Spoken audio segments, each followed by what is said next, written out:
Alright, welcome back to the SuperCoach Nuffs channel. In this video we're going to review round 8 of the 2024-25 SuperCoach BBL season, as well as preview round 9, the final round for the year, or for the season I should say. So round 8 was okay, 905, seems pretty good on the surface as a score, but it was only good enough for the top 20% in the round. Which did see me slide back another 500 spots overall, and a 50% hit rate in the leagues. So if we have a look at the team, so we brought Matt Wade in, worked out okay with an 81. I hadn't realised he'd slipped down the batting order quite a bit, was batting at 6 and 7, but I guess he did get a bit of a hit, particularly in the first game, which was handy. Jake Doran actually came in and played a bit, covering for those internationals that have gone away. Only getting 25, but we probably weren't going to use his score anyway. With our batsmen, so Will Sutherland 41 for a single game, it's okay. Warner with just the 18, Connolly with 62, and he ended up being our captain. Timmy Dave with the 91. And then there was a little bit of a shuffle around. I did originally have Overton up here, but I wanted to take advantage of Bethel's 170 that he got.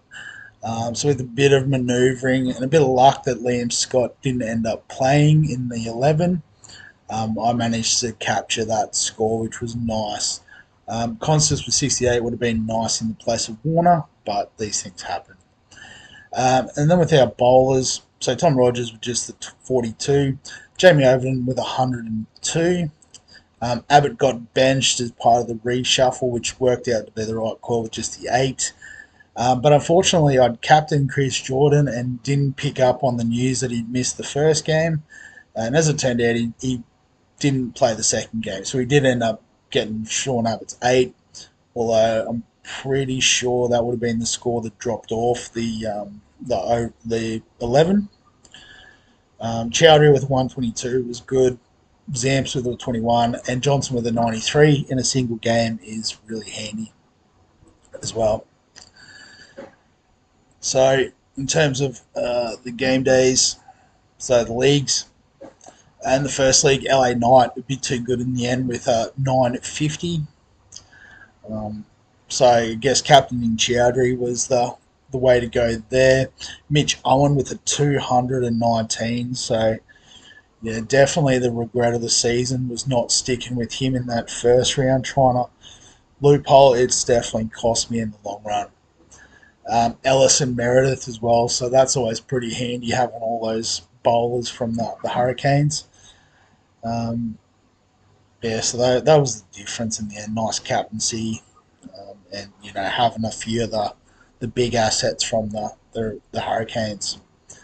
But across the league, Jason's Raiders also getting the win through to the final in the first league off the back of Nathan Ellis, Tim David, Matt Wade. So probably Nathan Ellis, the big difference maker there. But yeah, 1145 is good. 1177 for Al's dream team as well. So he captained David as well, but had Steve Smith, Constance, Owen, Ellis, Chowdhury, Meredith, so loaded up on the Hurricanes, which was the play this week. In the second league, 949 for Howes, that was good enough. So he captained David, had Ellis and Meredith. So again, costed me there. But in the other, or in the major semis, a massive 12-16 for Reno's 11. So Felix Force will be a bit hard done by with 1150 captaining Mitch Owen, which is massive. But Ellis's VC was great. Also had Owen Johnson. Had Chris Green with a 154. That's pretty impressive from him. Riley Meredith, Tim David. So some big scores that I guess we did have Chris Green originally. Like I said, I wanted Mitch Owen, but never sort of worked out. That's how it goes. And then the other major semi stars for the win going through off the back of a 100 as captain for Overton, Owen, Ellis, Chowdhury, Meredith. Good stuff there. Uh, in the third league, I've got a win over No Test Eagles. I think this one I was in the top half. So Bethel's emergency score getting me over the line there. Captain or vice captain Meredith was a solid move there. Um, Not too many other difference makers. Very sort of similar teams. Looks like the top score was kick-ass, Jim's team. So 10:31, he had Chris Green still, Overton, Owen, Meredith, Chowdhury. Fantastic. So going to be a tough one to beat in the GF this week. In the final league, Shoab's Guns N' Roses with a 503. Not sure if just must have missed trades or something because there's not a lot of Hurricanes in that lineup. Captaining Matt Short was unfortunate as well. But we did get a couple of thousands in the bottom half of the draw, interestingly enough, with an 11.25 for Creekers being the top. So Captain Chowdhury, Ellis, Meredith Wade, Owen, David, nice. So Stark Raving Mad, I should have mentioned as well, as the other qualifier in this league. So off the back of Chris Green, Bethel, Chowdhury, Meredith, David. Few big scores there. Don't know if we've missed anyone in amongst all that. If we go to around 8 points. So yeah, I think we've featured a lot of those players. Marnus with a 112 was solid. Tom Andrews has been nice if you've had him this season. 70k in cash. Spencer Johnson I've touched on. Steve Smith, Ollie Pope with an 82. Morris and Allsop haven't talked too much about this season. And then after that, probably doesn't matter too much. And not that it really matters for cash gen this week. But you've got Steckity with a nice break even. Mitch Owen still making money. But only has the one game, obviously, this round. Bethel, off the back of his big score, boots up cash gen. But like I said, it's probably a bit too late to worry about this too much. Just more out of interest. So in terms of the team this week, last 3 trades, every team's got a single game. So I guess we just want the best players possible. So I think with Jordan's injury, we can trade him. Probably upgrade our wicket keeper. And ideally, probably trying to get Matt Short in. So I think if we can use Warner's cash to get him, we'll be cheering. So we'll plug Matt Short in. He's gone in as a bowler. It's not ideal. There you go. He's as a batsman now. In terms of wicketkeeper, if I can filter them out,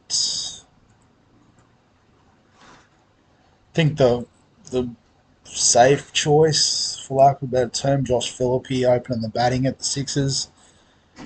And then it gives us 88k, so it doesn't really matter what we do with that. We can use it for whatever. Obviously, Scott can swing through. So I'll just take off the filter, go players we can afford. And so just having a look through, maybe he's not bowling, which is a bit of a downside, but Aaron Hardy could go well with the bat. McAndrew with the ball, potentially.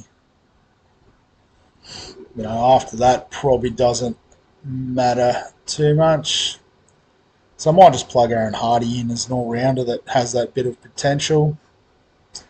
And depending on how the team structures up, he might not even actually get a run. But we'll make those trades. So Scott can go on the bench. So I guess then a couple of decisions to be made. We'll put Doran as an emergency, Constas, and Abbott at the moment. So does Constas come in for any of these guys? So Short, Sutherland probably, and even Connolly, genuine all-rounders. So I wouldn't have thought so. Bethel bowls a bit, in a bit of form. So it's really just David who bats later in the order but has been in good form, or Constas who's up against the Sixers tonight. So it's a bit of a toss of the coin. I guess the advantage we have is if we play Constas as the emergency, that we can, it goes well, we could probably just sub in Scott, assuming he doesn't play. Um, and I guess even maybe worst case scenario, I'll swap Hardy in.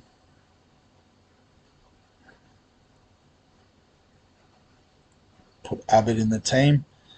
And, I guess if it's a situation that we need to, make sure we have enough, like Liam Scott's playing, that could sort of become Hardy could swap in before David's game on Sunday. So obviously it just depends how that goes tonight. So we'll leave it like that. In terms of the bowlers, I think Overton's a lock. Rogers, good enough to lock in. Abbott will back in this week. Obviously Johnson could go in there as well. Add a bit more flexibility, with David and that sort of thing as well. So yeah, based on the way the team's currently structured, we'd leave it like this. I guess there is a potential to play the loophole again with, Abbott, and then if we need to bring Hardy in, but I think we'll back Abbott in. So I might just put Hardy in as the emergency for now. So then just captain, vice captain. We've brought him in. So captain Short. And then the vice captain from tonight's game, probably Philippi, Abbott. I brought him in. So I'm going to go Philippi as vice captain. And so that'll be the final team for this season. We will do a review probably on Monday after the Sunday night game. But yeah, if you've got any questions, comments, thoughts, feel free to add them below the video. Give us a like if you've been enjoying the BBL content. Subscribe for all the fantasy sports content on the channel. And other than that, we'll catch you in the next one.